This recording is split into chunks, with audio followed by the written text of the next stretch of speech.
Bonjour, c'est moi, Banui. Aujourd'hui, on se retrouve pour une nouvelle vidéo sur Gran Turismo 7. En effet, dans ma précédente vidéo, je vous avais montré deux méthodes pour gagner de l'argent rapidement. L'une d'entre elles qui se fait grâce à la Suzuki Excudo Pikespeak. Et cette méthode a été améliorée depuis ma dernière vidéo. Donc avant, ça se faisait en 25 minutes à peu près. Ça vous permettait de gagner 825 000 crédits. Maintenant, ça se fait en moins de 23 minutes. Toujours pour la même somme d'argent, bien sûr. Donc je vais vous montrer comment améliorer cette méthode, mais avant tout, je vais d'abord rappeler comment la mettre en place pour ceux qui n'auraient pas regardé ma dernière vidéo. Bon déjà, la voiture qu'il vous faut acheter, elle est disponible chez le revendeur de légende, la Suzuki Excudo Pikespeak. Enfin, elle n'est pas disponible maintenant. Mais quand elle sera disponible, c'est ici qu'il faut vous la procurer pour 1 700 000 crédits. Donc c'est vrai que ça fait quand même un peu cher, surtout si vous venez de débuter le jeu. Je pense que vous ne pourrez pas l'acheter. Alors ensuite, direction les circuits mondiaux.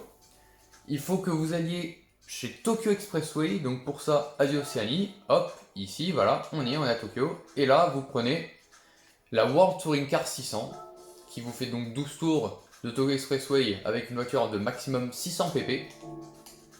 Et d'ailleurs, pour mettre en place encore plus facilement la stratégie, petite astuce, allez dans les options et mettez la difficulté de la course en difficile, parce que comme ça, vous pourrez doubler l'IA plus facilement. Et donc, vous ne perdrez pas le bonus de course parfaite. Parce que, en fait, ce qu'il faut savoir, c'est que les 825 000 crédits, vous les obtenez grâce à ce bonus-là. Normalement, c'est 550 000. Et si vous cognez une voiture, ou si vous prenez les plots au niveau de l'épingle avant la ligne droite, je vous en reparlerai après, vous perdez le bonus. Et donc, avec la difficulté difficile, vous cognerez moins facilement l'IA, sachant que elle est plus forte, forcément. Elle ira moins lentement. Mais bon, quand même très lentement par rapport à la puissance de l'escudo, c'est un truc de malade. Alors ensuite, une fois que du coup tout ça est prêt, que je vous ai rappelé rapidement comment mettre en place ça, avec quelle voiture et quelle piste, il faut apporter quelques modifications à votre voiture. Donc direction le GT Auto, il faut tout d'abord mettre des jantes non d'origine, donc prenez les jantes que vous voulez. Moi j'ai pris celle-là parce que je trouve que ça allait bien. D'ailleurs la livrée que j'ai prise c'est en ligne sur la page de recherche de contenu. Il faut mettre ici la taille, enfin la largeur excusez-moi en large et le déport large, voilà. Ça c'est un peu une espèce de glitch finalement, parce que c'est pas normal que ça influe sur les points de performance de la voiture, même si du coup c'est le cas, pas très normal. D'ailleurs, à l'heure où je tourne la vidéo, la mise à jour 1.32 est sortie il y a 2 jours. Cette méthode a été publiée par Nathan Tate pendant la 1.31, donc elle a survécu à une mise à jour, ce qui est déjà une bonne chose. Peut-être qu'elle pourra survivre un peu plus longtemps, on verra, mais elle n'a pas encore été patch. Ça c'est une bonne nouvelle. Alors ensuite, direction de l'atelier de préparation, il faut acheter les pneus confort dur, les pneus intermédiaires. Il vous faut également le turbocompresseur au régime. Du coup, c'est ici, excusez-moi. La transmission de course entièrement personnalisable. Hop. Et les ballasts.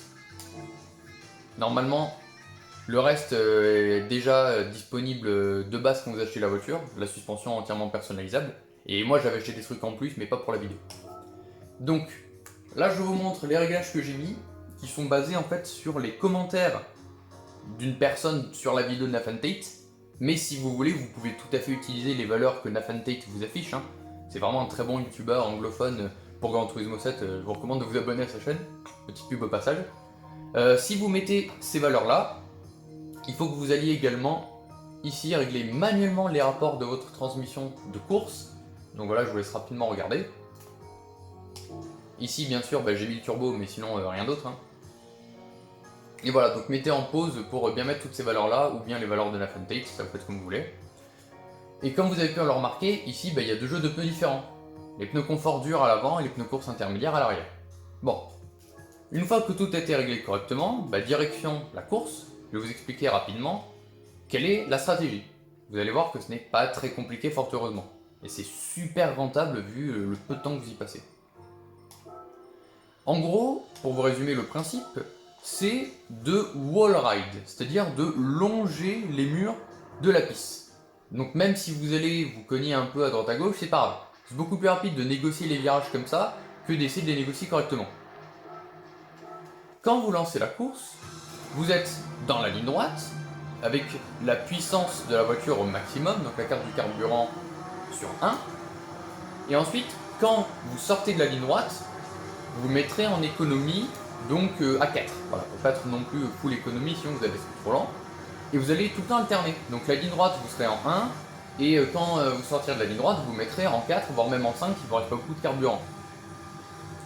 Vous faites ça jusqu'à la fin du tour 6. À la fin du tour 6, vous rentrez au stand pour remplir le réservoir, et après vous refaites ça jusqu'à la fin de la course. Voilà, c'est tout.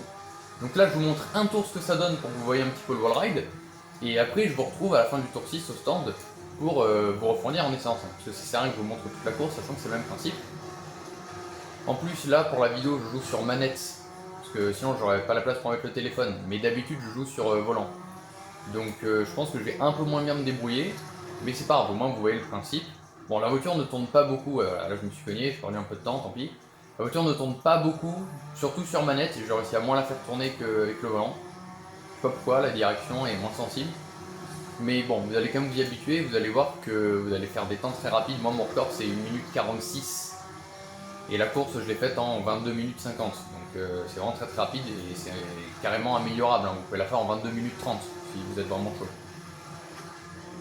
Donc il faut bien faire attention à ne pas cogner les IA comme je l'ai dit tout à l'heure, et là vous allez voir, il faut pas, oula, c'est pas concentré, il faut pas vous prendre les plots ici. Voilà. À l'intérieur de la corde et à l'extérieur ici il y a des plots, surtout ne les cognez pas sinon vous perdez le bonus de course parfaite. Bon voilà, en tout cas là je me mets en puissance maximale, hop, accélération de malade. Vous avez vu que d'ailleurs j'ai distancé tout le monde dès le début dans la ligne droite, hein. Et aussi ne vous en faites pas pour les pneus arrière qui suivent super vite, c'est pas grave. De toute façon vous longez les murs, il n'y a vraiment pas de problème. Il n'y a même pas besoin de mettre des aides à la conduite, hein, ça vous fait que vous ralentir, donc ne les mettez pas. Voilà, donc là je fais le premier tour en 1 minute 58 à peu près. Mon record c'était en 1 minute 56, là vu que je me suis cogné tout à l'heure, j'ai perdu un peu de temps. Et vous allez voir quand même que je vais faire des temps tours très rapides. Donc bah, je vous retrouve à la fin du tour 6 pour l'arrêt au stand, hein, parce que sinon le principe c'est toujours le même, ça sert à rien que je filme tous les tours, quoi. Donc nous voici à la fin du tour 6. Alors j'ai relancé la course parce qu'à un moment je me suis pris une voiture et du coup bah, j'ai perdu le bonus de course parfaite, ce qui fait que bah, ça servait à rien de continuer la course vu que j'étais dans les premiers tours. Donc là quand j'arrive au stand, je ne peux pas changer de pneu, donc juste je skip, voilà. Parce que le jeu, vu que vous portez deux jeux de pneus différents, bah il ne calcule pas que vous pouvez changer juste un seul des deux jeux. Vous remplissez tout votre réservoir, et ensuite vous repartez et vous reprenez la technique. Voilà, enfin j'ai pas grand chose de plus à vous dire concrètement, hein. Donc une fois que je serai reparti, bah, je ferai de nouveau un cut et je vous retrouverai à la fin de la course pour vous montrer le temps que je vais faire et le fait que vous obtenez bien les 825 000 crédits. D'ailleurs, je sais pas si vous avez remarqué, mais j'ai une avance considérable alors que bah, on est à peine à la moitié de la course, quoi. Ouais. Bon là vu que je suis allé au stand j'ai perdu un petit peu de temps, mais voilà je fais le tour en 2 minutes 19 et tout. Mais sinon je faisais des temps super courts et ouais, bah, là, je sais pas pourquoi le jeu il a bugué, mais voilà j'ai 2 minutes 17 d'avance sur le deuxième. Donc c'est pour vous montrer l'efficacité de cette technique.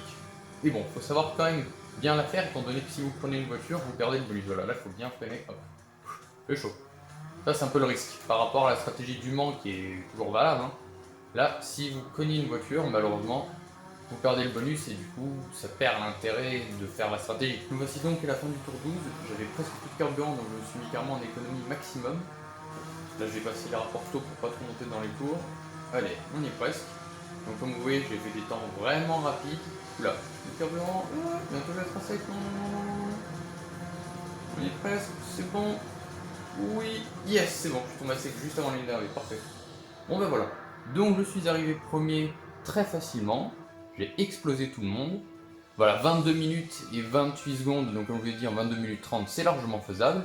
Et là, 825 000 crédits, et du coup c'est super rentable. Voilà. Hop, super ça. Bon et bien, du coup j'espère que cette vidéo vous aura plu. Moi je vous dis au revoir et à la prochaine vidéo.